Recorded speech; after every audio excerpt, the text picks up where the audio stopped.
बुद्धिमान मंत्री। एक बार की बात है, एक रियासत के मंत्री ने राजा को अपनी बेटी के विवाह समारोह में निमंत्रित किया। जब राजा अपने परिवार के साथ विवाह समारोह में पहुंचा, तो मंत्री उन्हें सम्मानपूर्वक विशिष्ट आसन पर बैठाने ले गए।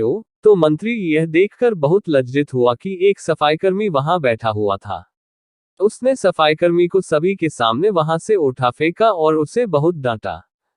सफाईकर्मी ने बहुत अपमानित महसूस किया और बदला लेने की योजना बनाने लगा। अगले दिन सुबह जब वह राजा का कक्ष साफ कर रहा था, तभी वह जानबूझकर बड़बड़ाया, राजा कितने नादान हैं। उन्हें यह पता ही नहीं कि रानी और मंत्री के बीच क्या चल रहा है। राजा आधी नींद में था। यह क्या बकवास कर रहे हो? उसने पूछा। महाराज, मैं पूरी रात सो नहीं पाया। मैं तो नींद में बड़बड़ा रहा था, सफाईकर्मी जवाब में बोला। हालांकि उसकी बात सुनकर राजा के मन में संदेह के बीज पड़ गए थे। राजा अब मंत्री से चिढ़ने लगा और समय समय पर अपमानित करने लगा।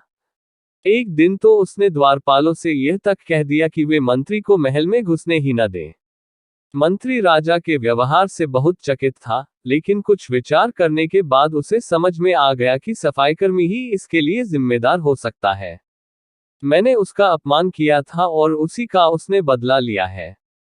अब मुझे उसे दोबारा प्रसन्न करना होगा, तभी वह राजा की निगाह में मेरा सम्मान दोबारा दिला सकता है, मंत्री ने सोचा।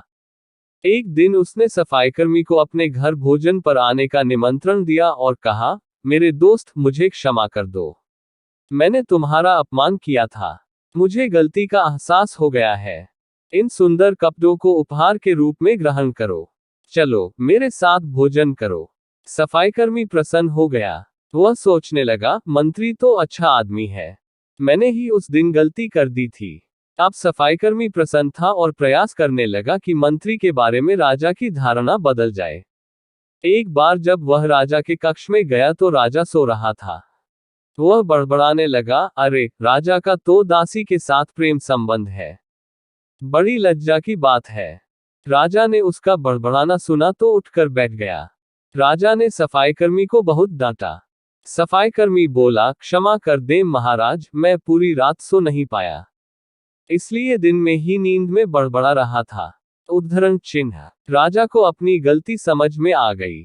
इस तरह की अफवाह के चक्कर में आकर उसने अपने बहुत अच्छे सलाहकार की अनदेखी शुरू कर दी थी। राजा ने मंत्री को बुलाया और दोनों फिर से मित्र बन गए। अगर वीडियो पसंद आया तो चैनल को लाइक, शेयर एंड सब्सक्राइब कर दीजिएगा। धन्यवाद।